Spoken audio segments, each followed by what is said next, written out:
Assalamualaikum warahmatullahi wabarakatuh.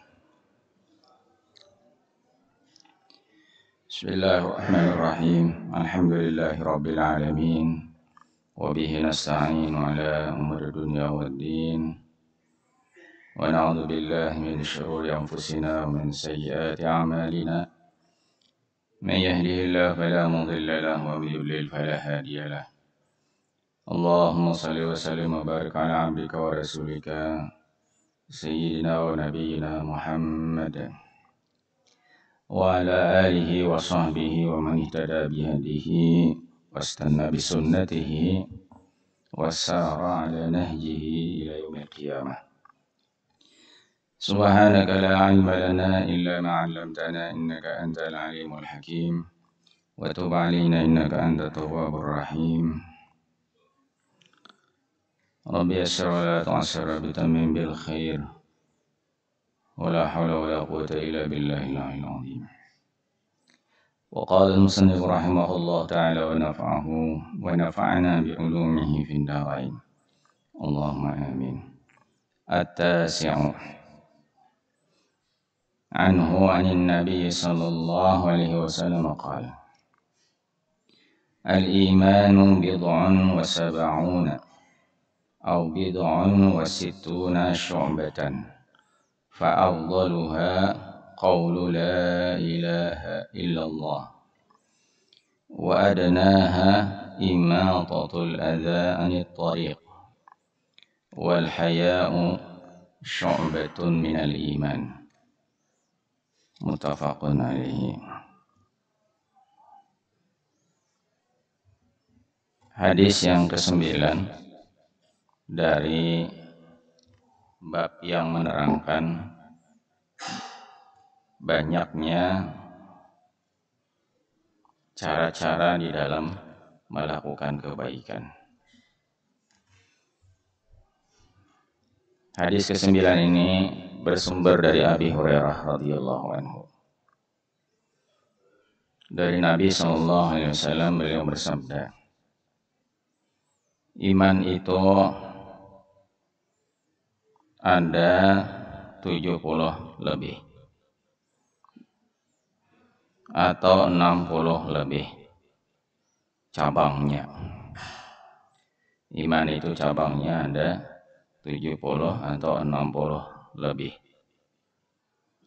Lebih itu angka antara 3 sampai 9. Jadi 70 sekian atau 60 sekian cabangnya.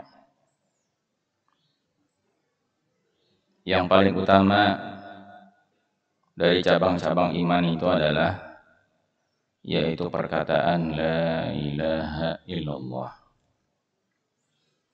Dan yang paling rendah adalah imatatul adza 'anit thariq, yaitu menyisihkan gangguan atau menghindarkan gangguan dari jalan yang digunakan orang untuk lewat. Dan malu termasuk di antara salah satu cabang daripada cabangnya iman. Hadis ini diriwayatkan oleh Imam Bukhari dan Imam Muslim. Di permulaan hadis tentang cabang iman ini disebutkan oleh yang membawakannya yaitu Abu Hurairah radhiyallahu anhu. Sekitar 70 sekian atau 60 sekian. Karena memang ada 2 riwayat yang menyebutkan kepalanya itu 70, ada yang menyebutkan angka kepalanya itu 60. Tidak ada masalah dengan perbedaan ini, karena angka ini bukan bermaksud untuk membatasi jumlah cabang iman. Karena cabang iman itu sangatlah banyak jumlahnya. Angka ini menggambarkan tentang banyaknya cabang-cabang iman. Cabang-cabang iman itu ada di setiap ketaatan yang kita lakukan, baik berbentuk ucapan ataukah perbuatan, bahkan juga dalam bentuk i'tiqad, keyakinan. Iman sebagaimana yang diyakini oleh Ahlus Sunnah wal Jamaah, yazidu wa yanqus, bisa bertambah, bisa berkurang. Iman bisa bertambah, bisa berkurang. Karena itu Nabi menyuruh kita untuk memperbaharui iman kita setiap waktu. Jaddidu imanakum, fa innal imana yabla kama yabla saub. Sesungguhnya iman itu, ya Nabi, bisa mengalami keusangan sebagaimana pakaian bisa menjadi usang. Perbaharuilah, kata beliau, di antaranya beliau menyebut jaddidu imanakum bila ilaha illallah. Perbaharuilah iman kalian dengan banyak mengucapkan la ilaha illallah. Iman bertambah seiring dengan bertambahnya ketaatan. Iman menjadi kuat dengan kuatnya ketaatan. Semakin orang menunjukkan ketaatan, baik di dalam menjalankan perintah ketaatan itu, maupun dalam menjauhi larangan, maka disitulah kedudukan iman seseorang bertambahnya seiring dengan bertambah ketaatan. Semakin orang melalaikan ketaatan, mendekati kepada kemaksiatan, selalu mendekati kemaksiatan, maka berkuranglah imannya, menjadi berkuranglah iman. Jadi iman itu adalah ketaatan kita kepada Allah Subhanahu wa ta'ala.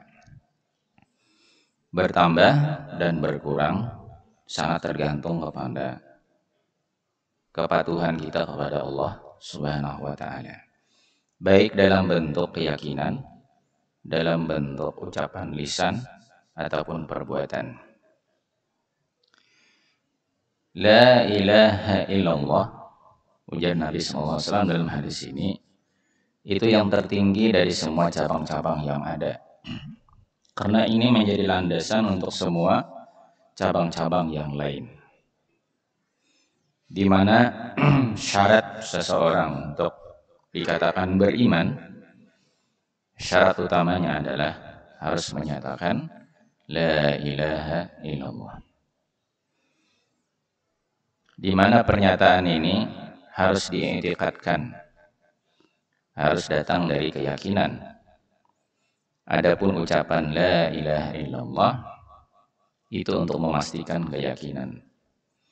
Karena apa yang kita ucapkan di lidah itu menggambarkan apa yang ada di hati kita. Tetapi tidak menutup kemungkinan ada orang berbicara tetapi tidak sesuai dengan isi hatinya. Nah, jadi ucapan ada kemungkinan benar, ada kemungkinan tidak benar.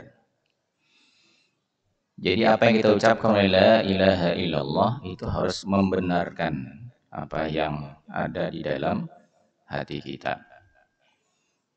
Ya, membenarkan apa yang ada dalam keyakinan kita, selaras dengan keyakinan kita.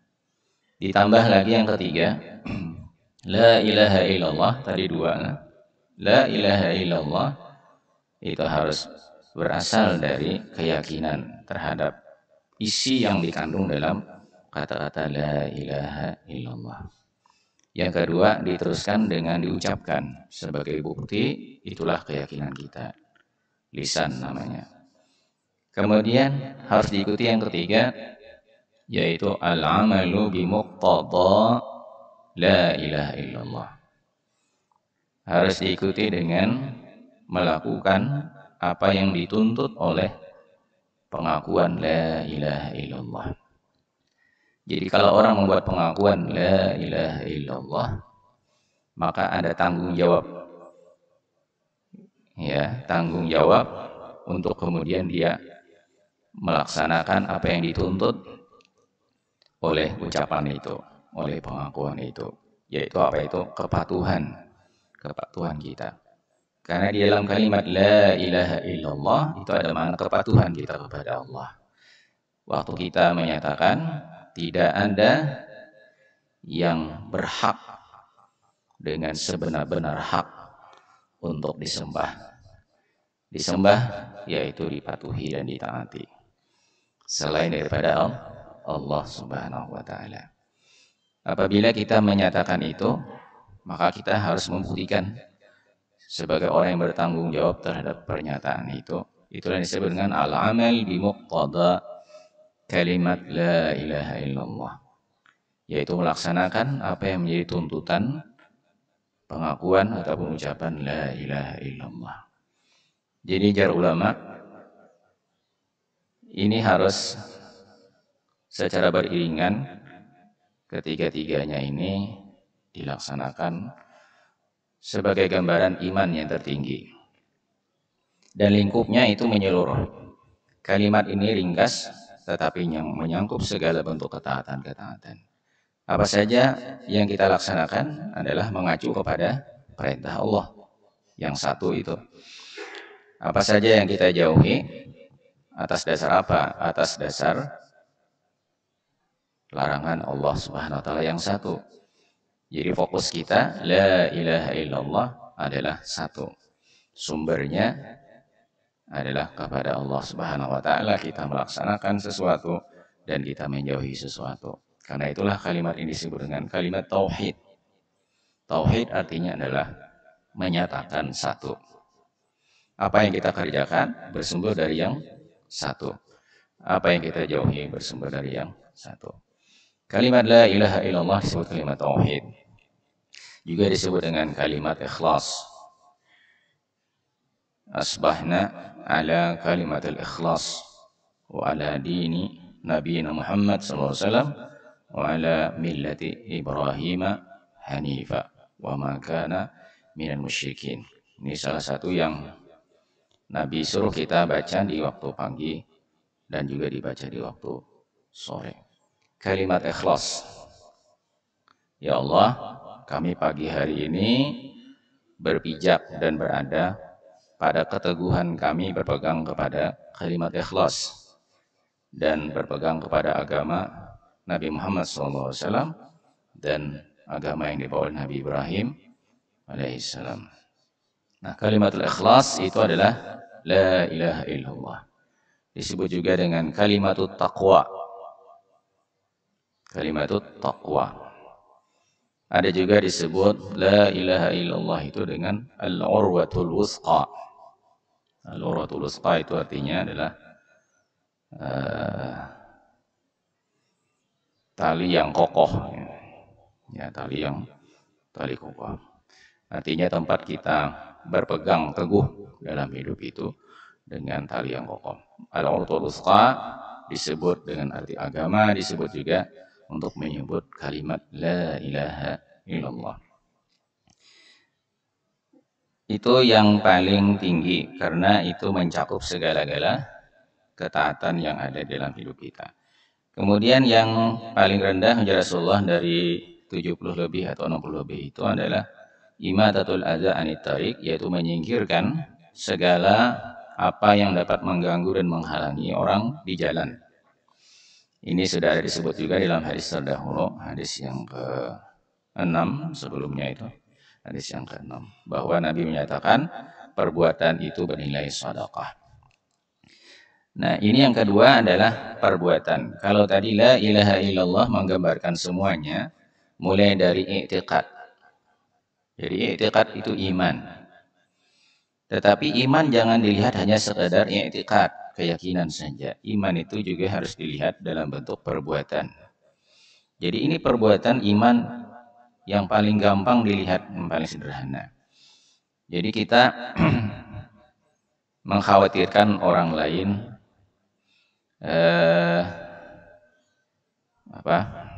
akan mengalami bahaya. Lalu kita membantu orang itu supaya jangan kena bahaya itu. Ya, bahaya di jalan. Maka itu adalah iman. Karena Allah menyuruh kita untuk menyayangi orang lain. Membantu orang lain. Wa ta'awanu 'alal birri wat taqwa. Jadi Allah Ta'ala saling tolong menolonglah kalian dalam berbuat kebajikan atau berbuat kebaikan. Nah, itu mengacu kepada ayat itu. Kepatuhan kita mengacu kepada perintah Allah Subhanahu wa taala. Kenapa kita lakukan itu? Karena Allah menyuruh kita untuk melakukan tugas kita dalam kehidupan ini untuk saling menjaga ya antara satu dengan yang lain. Nah, kalau kita melihat ada jalan yang sekiranya bisa mengganggu kepentingan atau kemaslahatan orang di jalan, nah, lalu kita berusaha, tergerak hati kita berusaha untuk bagaimana mencari cara, apakah secara langsung ataukah tidak langsung. Kita yang turun tangan langsung atau kita menyuruh orang, mengupah orang untuk menyelesaikan apa yang bisa membantu orang nyaman di jalan. Tidak harus kita yang turun tangan. Kalau kita tidak sanggup, maka bisa kita mungkin dengan kemampuan kita yang lain untuk bisa menyelesaikan apa yang baik untuk orang di jalan itu. Misalnya saja ada dahan pohon yang bisa mengganggu orang lewat, itu harus dipotong, ya, karena bisa membahayakan. Nah, kita tidak bisa naik ke atas itu, motong-motong itu. Kita bisa suruh orang lain, kita upah misalnya untuk motong itu. Maka itu bagian daripada iman yang dimaksud. Jadi tidak harus kita langsung. Begitu pula jalan yang berlubang-lubang. Atau juga jazakumullah, kalau posisi rumah kita di samping gang misalnya kan, yang kebetulan atapnya itu kalau hujan itu akan membanjiri jalan di gang itu. Maka jangan dibiarkan itu bisa membahayakan atau mengganggu setidak-tidaknya orang lewat di gang itu. Pikirkan bagaimana caranya. Misalnya pasang talang atap itu dengan baik agar lebih aman orang lewat tidak terlalu terganggu oleh sebab atap rumah kita yang membanjiri jalan gang itu. Nah, ini termasuk imatatul adza anit thariq namanya. Jadi usaha-usaha bagaimana menjaga kenyamanan orang di jalan, dan termasuk juga tidak hanya jalan, fasilitas umum. Ya, karena jalan termasuk di antara fasilitas umum. Jadi mungkin tempat-tempat orang beristirahat, ya, mungkin juga tempat-tempat di mana orang menghirup udara segar. Nah, itu pastikan bahwa tidak ada yang mengganggu orang untuk mendapatkan kemaslahatannya di tempat-tempat umum. Nah, termasuk ini di jalan. Itu semua ada pekerjaan imam. Jadi iman itu dalam pekerjaan. Nabi memberikan contoh yang paling sederhana. Imatatul adza anit thariq. Kemudian yang ketiga, Nabi menyebutkan al-haya syu'batun iman. Malu termasuk cabang daripada iman. Malu ini perangai, ya sopolah. Perangai itu apa?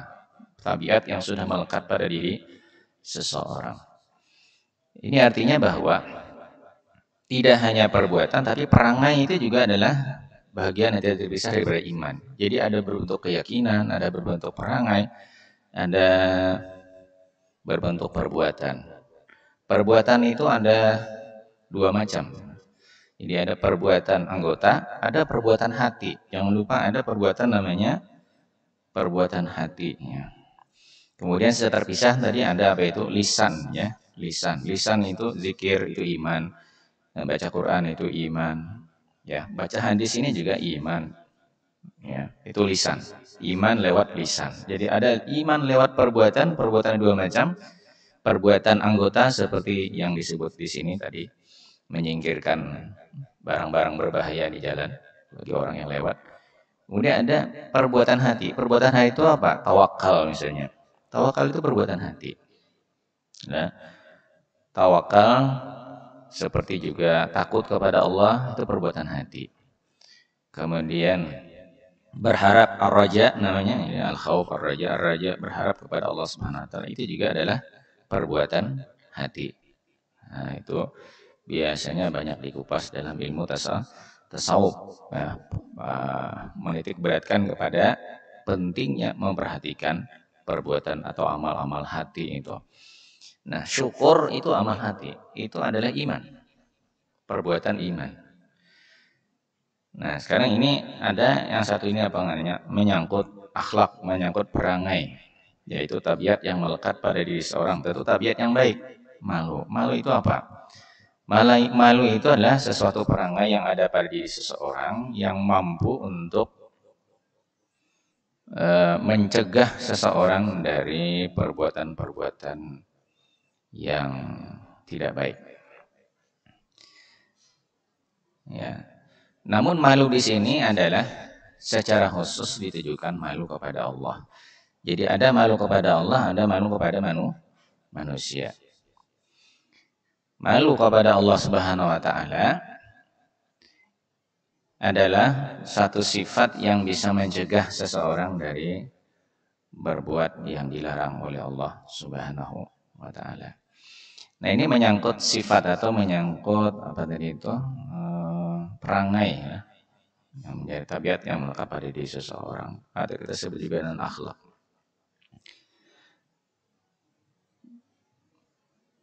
Nabi tidak menyebutkan satu persatu tentang ini, tetapi lingkupnya menjangkau semua apa yang ada dalam bentuk i'tiqad, ya, bentuk amal lisan, amal anggota, amal hati, dan termasuk juga menyangkut sifat-sifat atau tabiat yang baik yang melekat pada diri seorang. Salah satunya adalah iman, hanya iman. Ada banyak kitab yang secara khusus oleh pengarangnya atau ulama yang menyusunnya itu khusus tentang cabang-cabang iman. Misalnya saja Imam Al-Baihaqi, Imam Al-Baihaqi, itu menyusun kitab hadis berjilid-jilid. Nah, mungkin kalau disusun di ini meja ini kada cukup banyaknya jilidnya itu. Judulnya apa? Syu'abul Iman, cabang iman. Jadi segala-gala yang menyangkut tentang apa yang kita lakukan dalam bentuk ketaatan dan kita jauhi dalam bentuk ketaatan itu adalah merupakan semuanya cabang iman.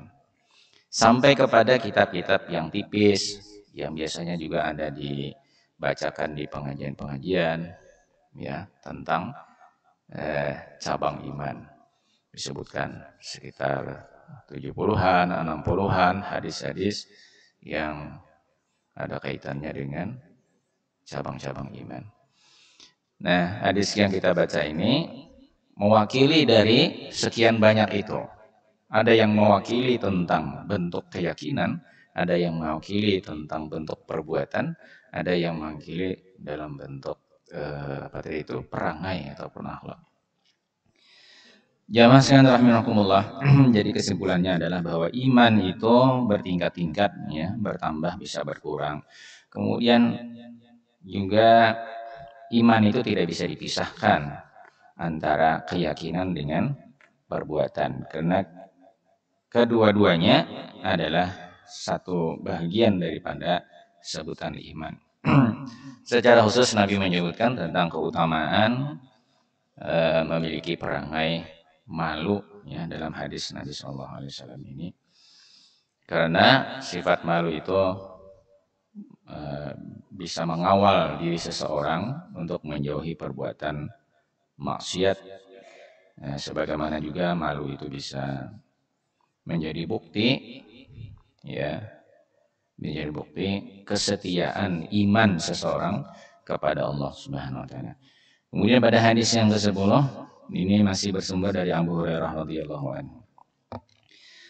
Anna Rasulullah sallallahu alaihi wasallam qala bainama rajulun yamshi bi tariqin ishtadda alaihi al-'atash wa wajada bi'ran fanazala fiha fashariba thumma kharaja fa idza kalbun yalhasu يأكل الثرى من العطش فقال الرجل لقد بلغ هذا الكلب من العطش مثل الذي كان قد بلغ مني فنزل البئر فملأ خفه ماء ثم أمسكه بفيه حتى رقي فسقى القلب فشكر الله له فغفر له قالوا يا رسول الله إن لنا في البهائم أجرا فقال في كل كبد رطبة أجر متفق عليه. Dari Abi Hurairah radhiyallahu anhu, sesungguhnya Rasulullah sallallahu alaihi wasallam bersabda, ketika ada seseorang melintas, ya, berjalan di sebuah perjalanannya, di saat itu dia mengalami haus yang sangat berat sekali, hausnya itu sangat dahaga. Lalu dia di perjalanan itu menemukan ada sebuah sumur. Lalu dia turun ke dalam sumur itu untuk mengambil air. Lalu dia meminum air yang ada di sumur itu. Mungkin cerita ini pernah pian dengarlah. Nah, kita lanjutkan. Setelahnya orang ini keluar dari sumur itu. Ternyata begitu dia keluar dari sumur, dia melihat ada seekor anjing yang sedang menjulurkan lidahnya. Itu menunjukkan kalau anjing itu sedang kehausan. Anjing itu sambil memakan, ya, memakan pasir-pasir yang kelihatan agak basah, ya. Pasir yang asara ini adalah pasir yang agak bercampur dengan air basah. Karena kehausan, ya, karena kehausan dia akhirnya pasir pun ditelan karena ada apa namanya itu, bintik-bintik airnya di situ. Lalu si laki-laki yang memperhatikan anjing itu yang baru saja keluar dari sumur, itu dia berkata kepada dirinya, sungguh anjing ini kehausan seperti yang kurasakan. Ya.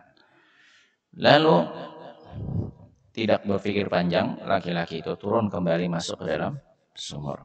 Di dalam sumur dia lepaskan sepatunya, lalu dia isi dengan air. Nah, setelah terisi dengan air sepatunya tadi itu, dia letakkan sepatunya di mulutnya untuk supaya dia mudah membawanya ke atas. Karena untuk naik kan harus berpegangan dengan tangan. Karena mungkin sebelah tangan naik dari bawah sumur, harus kedua-duanya tangannya. Ini gimana cara membawanya ke atasnya? Digigit dengan giginya yang tadi sepatu diisi dengan air itu. Lalu dia naik ke atas, sampai di atas diberikanlah air itu untuk anjing minum. Nah, gara-gara itu ya Rasulullah SAW, Allah Subhanahu wa taala menerima perbuatan baik si laki-laki itu. Lalu Allah memberikan balasan, fasyakara lahu. Fasyakara Allahu lahu. Allah memberikan balasan kepada laki-laki itu atas perbuatannya. Jadi syakara di sini artinya membalas. Kalau kita menggunakan syakara itu bersyukur, berterima kasih. Salah satu nama Allah adalah Asy-Syakur. Lalu apa artinya Asy-Syakur itu? Allah yang Maha membalas kebaikan. Jadi di sini Allah Subhanahu wa taala membalas kebaikan itu karena orang itu baik terhadap makhluk Allah Subhanahu wa taala. Maka kemudian oleh Allah dosa-dosa laki-laki itu diampuni semuanya oleh Allah Subhanahu wa taala. Ini riwayat hadis yang satu ini. Para sahabat yang menyimak cerita yang dibawakan Rasulullah SAW, dan ini nampaknya adalah laki-laki ini adalah orang yang hidupnya di masa lalu, bukan di masa Rasulullah SAW. Melihat dari cerita itu, sahabat kemudian bertanya, ya Rasulullah, apakah kami dapat memiliki pahala karena sebab memperhatikan binatang? Fil bahaim. Fil bahaim itu kalau diterjemahkan secara harfiah, pada binatang. Maksudnya di sini adalah bisa babil bahaim, karena sebab mengurusi binatang. Ya Rasulullah, apakah kami berhak mendapatkan pahala karena kami mengurusi binatang? Jawab Rasulullah tegas, fi kulli kabidin ratbah ajrun. Dalam mengurusi setiap makhluk yang hidup, di situ ada pahala. Nah, coba kita bayangkan, ini anjing ya Rasulullah. Anjing, bukan ayam, bukan itik yang bisa dimakan itu dagingnya. Ini anjing yang diurus. Ini maknanya apa?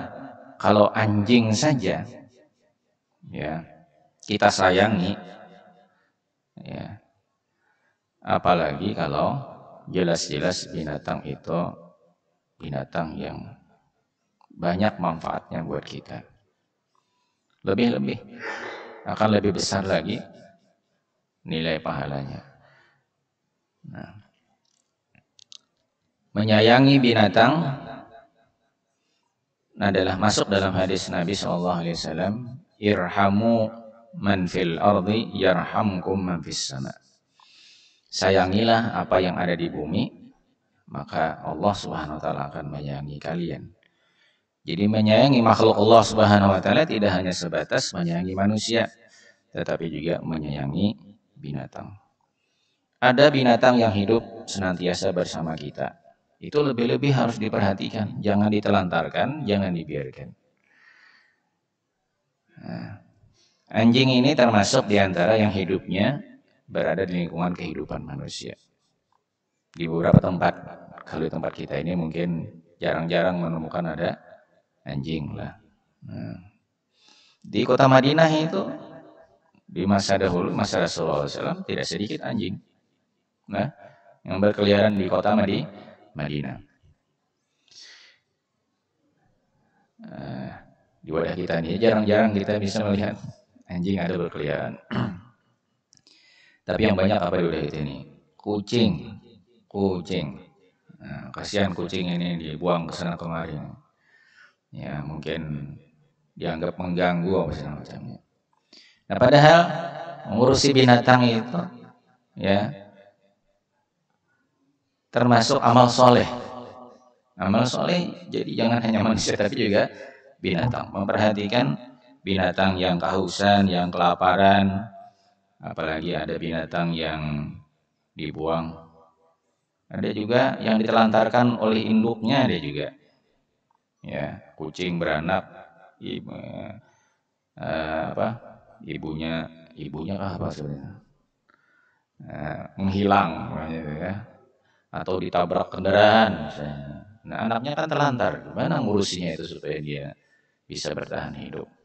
Nah itu mengasuhnya itu termasuk daripada amal yang berpahala di sisi Allah Subhanahu wa taala. Nabi menyatakan pokoknya ya Nabi, setiap makhluk hidup kabid rotbah. Kabid itu tadinya maknanya hati. Rotbah itu artinya basah. Hati yang basah. Maksudnya hati yang basah itu makhluk hidup. Ya, karena di jantung inilah pusat kehidupan. Kalau ada detak jantungnya itu berarti masih bergerak. Disebutnya basah itu, kada kering.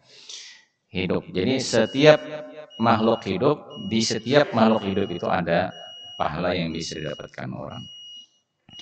Ini riwayat.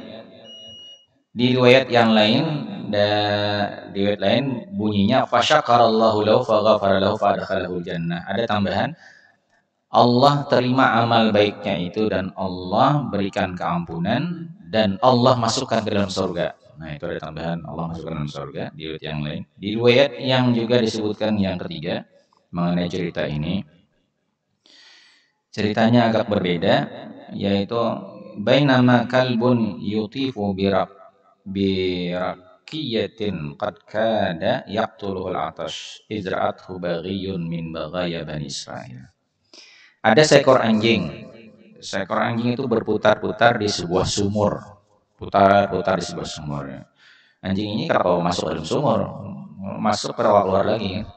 Nah, dia berputar-putar di situ. Mungkin mengerti juga anjing ini kalau itu ada airnya. Hampir mati itu. Anjing itu karena kehausan. Ketika itu tiba-tiba ada seorang wanita memperhatikan dan melihat ya anjing yang sudah hampir mati karena kehausan, dia masih berputar-putar di sekitar sumur itu. Kebetulan wanita yang melihat ini baghiyun, penzina yang sehari-harinya jual diri, yang namanya jual diri itu. Ini di masa Bani Israel kata Rasulullah. Maka wanita itu kemudian dia melepaskan sepatunya untuk mengambil air yang ada dalam sumur itu. Setelah dia berhasil mendapatkannya, dia berikan air itu kepada anjing yang tadi sekarat itu. Nah, akhirnya ghufira laha bihi, dengan sebab dia memberi air itulah Allah ampuni dosa-dosanya. Coba kita pikirkan ini. Ya, ini tingkatan dosa seperti apa kira-kira berzina ini? Dosa besar sekali ini. Tapi bisa diampuni hanya dengan menyayangi makhluk Allah Subhanahu wa taala. Dan itu anjing. Bagaimana kalau menyayangi manusia?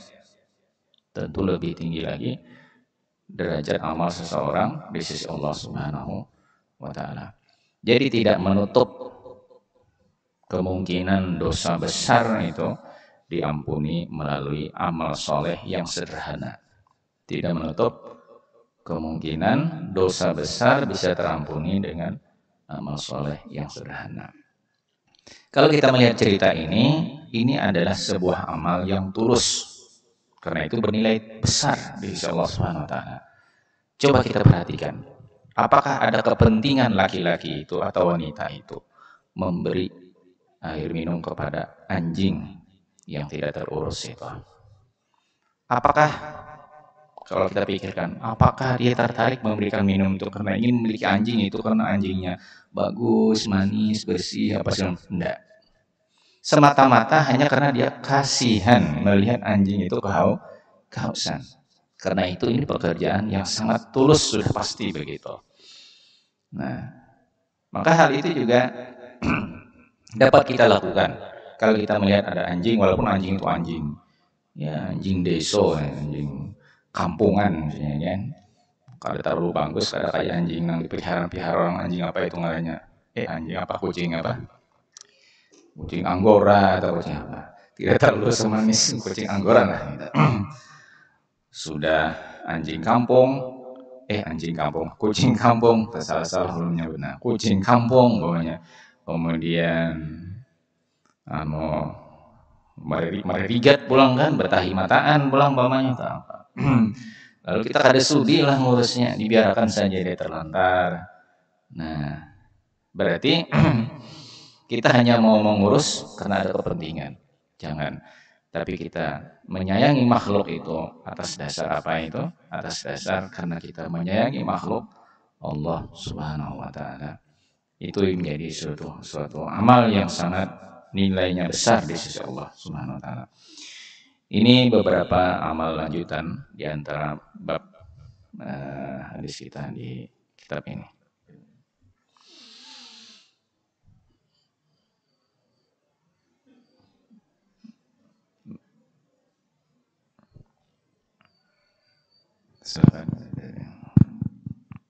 Terima kasih guru atas penjelasannya masalah iman yang sangat luas sekali.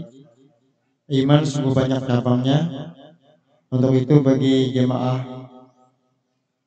Masjid Al-Mu'minin yang Allah muliakan, kalau ada yang ingin bertanya dengan guru, silakan kepada ibu-ibu, bapak-bapak tentang penjelasan guru kita tadi. Masalah iman, ada syukur, ada malu, ada tawakal, ada cabang-cabang iman daripada perbuatan hati kita. Adakah yang bertanya? Baik.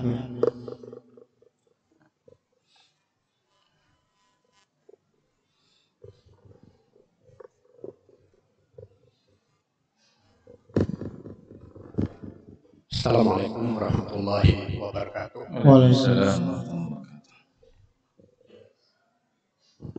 Kami ingin menanyakan masalah iman ini dengan kondisi masyarakat kita yang mungkin di Banjar masih ada, antara lain misalnya soal kelambu kuning. Soal apa? Kelambu kuning. Kelambu kuning. Yang kami maksud kelambu kuning ini bukan yang di makam gitu ya, tapi kelambu kuning yang ada di rumah.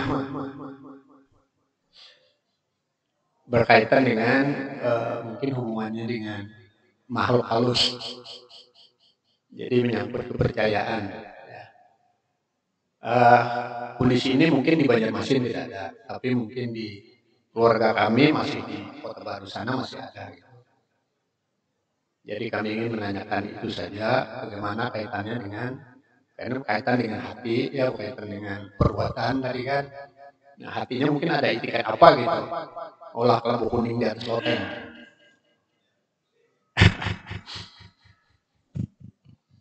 Itu satunya lagi soal nazar. Jadi amun keluarga kami ini sembuh kena dari garing, itu dibawa ke candi Amuntai.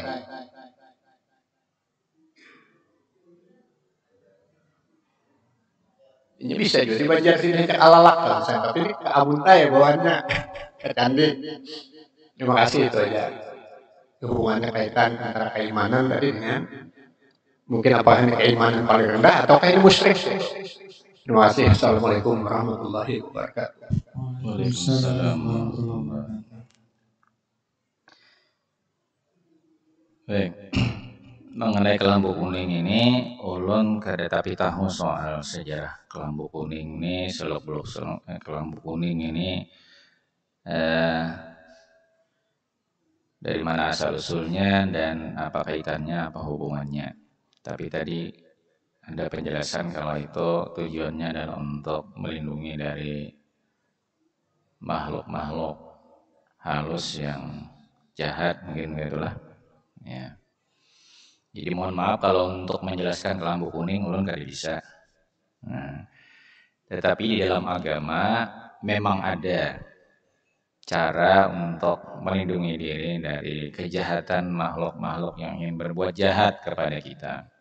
Bahkan tidak hanya makhluk halus, makhluk ganal juga. Ya. Bahkan binatang-binatang yang membahayakan.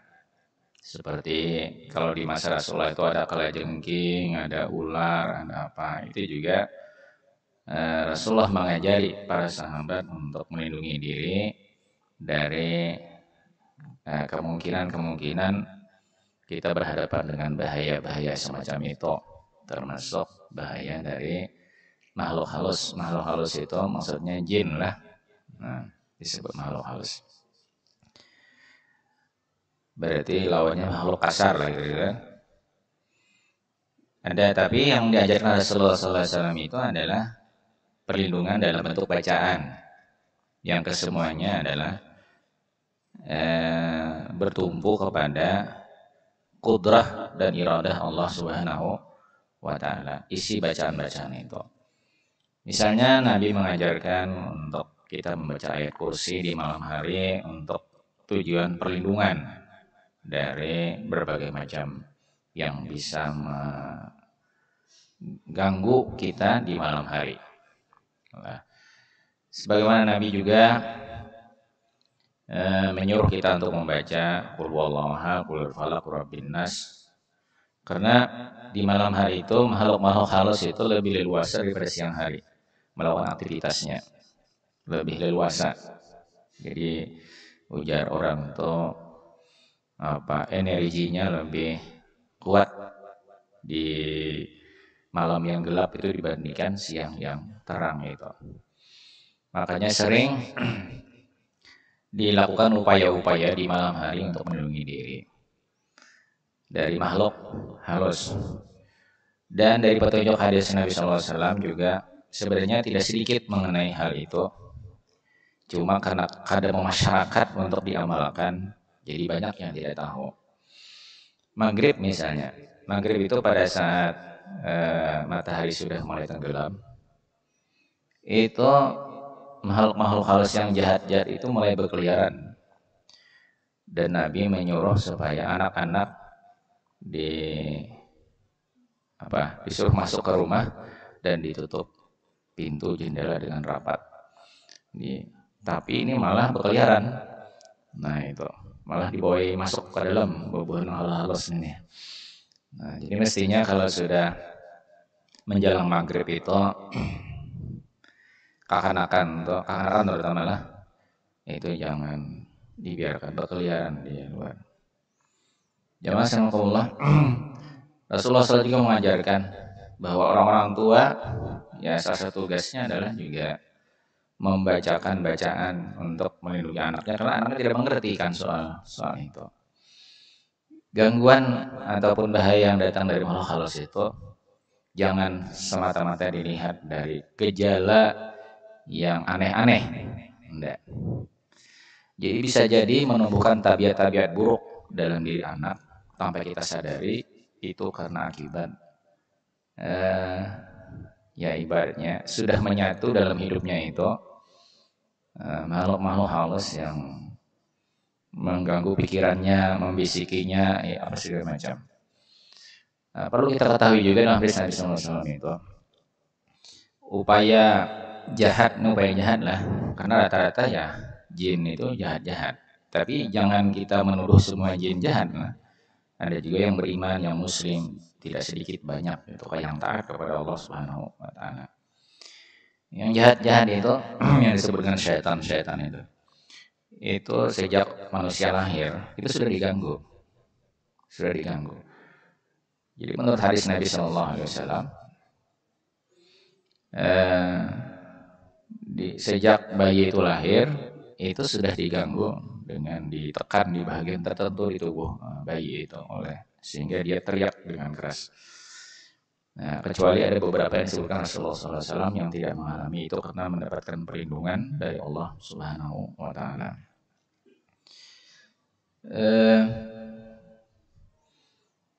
Sehingga perlindungan itu terus diupayakan mulai dari lahir sampai dewasa, terutama anak-anak yang tidak begitu mengerti tentang hal-hal yang semacam itu. Orang tuanya membantu untuk keperluan itu. Jadi jangankan seperti orang-orang seperti kita ini, Rasulullah SAW dalam keseharian beliau kalau hendak tidur beliau membaca Qul huwallahu ahad, Qul huwallahu ahad, kemudian meniupkan bacaan itu ke dua telapak tangan beliau, kemudian mengusapkan ke muka sampai ke bawah yang kira-kira bisa dijangkau oleh tangan. Untuk apa itu beliau lakukan?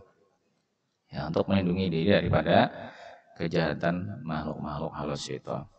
Tapi tidak hanya dijahati oleh manusia, juga bisa dijahati. Tapi Nabi menyatakan kalau beliau mendapatkan perlindungan khusus dari Allah Subhanahu wa taala. Jadi kalau beliau melakukan hal itu untuk mengajarkan kepada kita. Ya. Nabi pernah disihir. Bahkan pernah disihir oleh wanita Yahudi. Ya. Itu yang kemudian menyebabkan ada turun surah Qul a'udzu falaq dan Qul a'udzu birabbin nas. Qul a'udzu birabbin nas itu sangat sangat besar sekali manfaatnya di dalam kita memberikan perlindungan diri bagi kita maupun keluarga kita. Jadi sangat banyak sebenarnya kalau kita bicarakan soal yang itu mengenai kelambu kuning seperti apa. Nah itu yang ulun kali bisa menjawab itu tentu. Jangankan soal kelambu kuning jam sekolah, dalam kita berikat kepada Allah Subhanahu wa taala. Obat misalnya, kita tidak diperbolehkan untuk berkeyakinan kalau obat itu memberikan kesembuhan. Ya, harus dijaga itu keyakinan kita. Obat tidak memberikan kesembuhan. Yang memberikan kesembuhan adalah Allah Subhanahu wa taala. Nah, satu hal lagi. Para ilmuwan Bahkan juga para ahli filsafat itu mempunyai keyakinan yang berbeda dengan keyakinan Ahlus Sunnah wal Jamaah menyangkut tentang obat tadi misalnya. Mereka punya keyakinan begini bahwa di dalam yang namanya obat itu mereka katakan Allah titipkan ada kekuatan untuk memberikan kesembuhan. Ahlus Sunnah wal Jamaah tidak berkaitan dengan cara berkaitan seperti itu. Jadi tidak ada istilah kekuatan yang dititipkan pada sesuatu. Kekuatan itu tunggal, datang dari Allah Subhanahu wa ta'ala. Makanan mengenyangkan. Jangan katakan di makanan itu ada sebuah kekuatan yang bisa menimbulkan adanya rasa kenyang di perut. Nah, itu ditegaskan oleh Al-Imam Al-Ghazali rahimahullah. Jadi Imam Ghazali itu pernah menekuni ilmu filsafat, menguasai ilmu filsafat. Tapi setelah mengetahui seluk-beluk filsafat itu, beliau menyerang filsafat. Nah, jadi maksud beliau mempelajari filsafat dan menguasainya itu untuk melihat ya kebenaran filsafat di mana, kemudian penyesatannya di mana. Nah, berkaitan dengan masalah akidah itu, nah tadi ulun sebutkan itu. Misalnya contoh yang gampang sehari-hari ada itu makan, kan, minum, bisa mengenyangkan dan dengan kenyang itu kita bisa bertahan hidup. Lalu orang yang sekarat itu pang dikasih makan, kenapa tidak hidup? Kenapa dia tidak merasa kenyang kemudian bisa bertahan hidup? Jadi semua kekuatan itu semua datang dari Allah Subhanahu wa ta'ala. Nah, termasuk bacaan itu bukan bacaan yang memberikan pengaruh, tetapi Allah yang memberikan pengaruh. Tetapi itu adalah wasilah kita kepada Allah Subhanahu wa ta'ala. Wasilah kita kepada Allah Subhanahu wa ta'ala. Mengenai nazar, ya. Nazar itu ada yang boleh, ada yang tidak boleh. Nah, yang boleh adalah bernazar dengan amal soleh, dengan amal soleh, seperti bersedekah, kan, dengan cara menyembelih ayam kah, menyembelih kambing kah, untuk kemudian mengundang orang sedekah, atau bersedekah langsung dengan uang kah atau apa. Atau amal-amal soleh yang lainnya seperti berpuasa nazarnya, atau sholat sunat nazarnya. Nah, yang tidak boleh itu kalau bertentangan dengan agama. Nah, ulun kada tapi mengerti juga soal nang jarpian di bawah kamuntai itu. Apa garang nang digawe di sana itu. Nah, itu. Jadi kada wani ulun menjawab secara tegas. Kalau pina salah sangka ulun ini kan, napa garang nang digawe di sana itu. Bernazar. Nah, ada orang nazar kan apa namanya itu? Umrah, itu malah ada yang nyembelih kambing kah atau apa. Yang semuanya itu adalah bernilai apa namanya itu amal-amal soleh namanya itu nazar itu.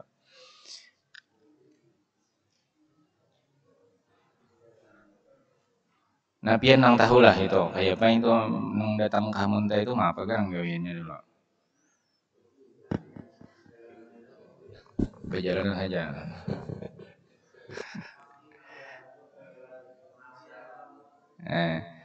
Jadi itu zaman semula terlepas dari apakah yang dinazarikan itu betul-betul terlaksana gitu kan, ya, atau tidak terlaksana, itu tidak ada hubungannya dengan terlaksananya nazar. Tapi kita harus melihat kepada apa yang kita kerjakan di dalam bernazar itu. Nah, kita kerjakan dalam bernazar itu. Nah, ulun kalau menjelaskan tentang nang jarpian tadi, karena ulun betul-betul kada tahu nang digawi datang ke sana tuh apa. Nah, berdoa kah di sana atau apa gitu.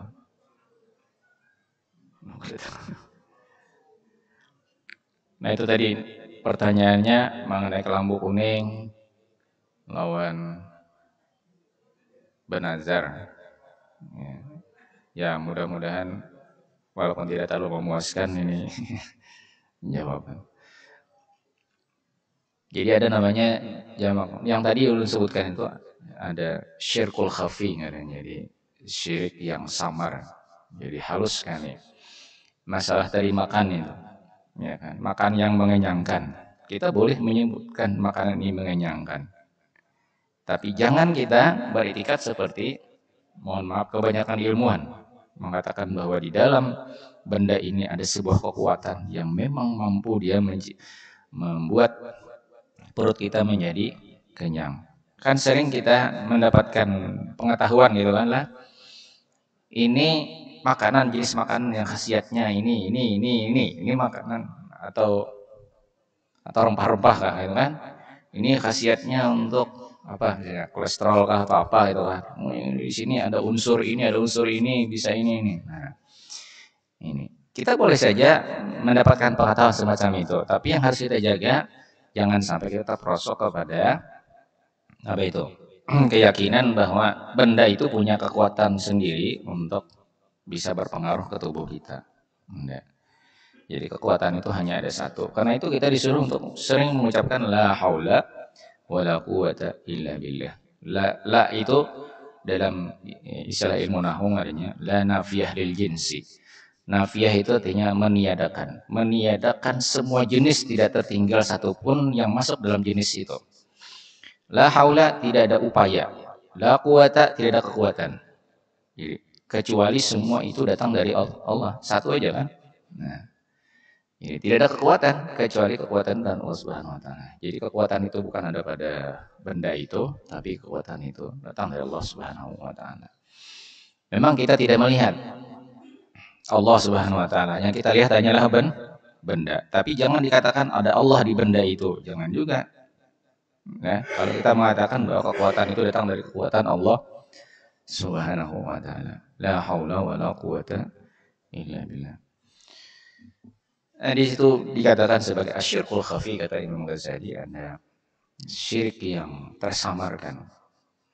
Pada saat orang berkeyakinan bahwa ada kekuatan di dalam makanan yang mengenyangkan orang, atau ada sebuah kekuatan yang dititipkan oleh Allah pada obat untuk dititipkan itu artinya terpisah kan ya.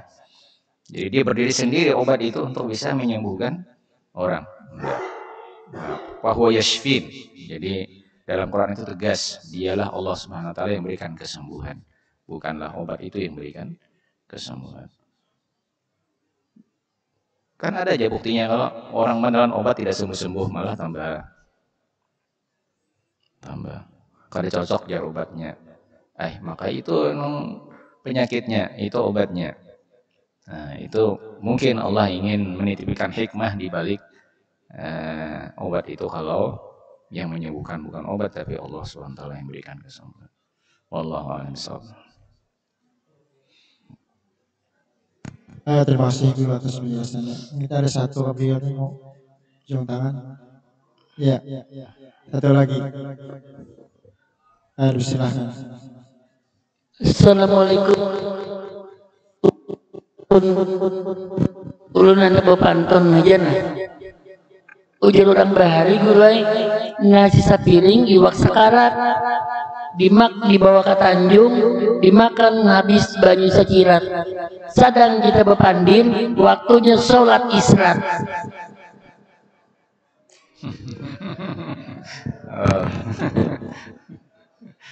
Masya Allah, pantunnya bagus kan. Al-Fatihah. Bismillahirrahmanirrahim. إياك نعبد وإياك نستعين اهدنا الصراط الذين أنعمت عليهم غير المغضوب عليهم ولا الضالين.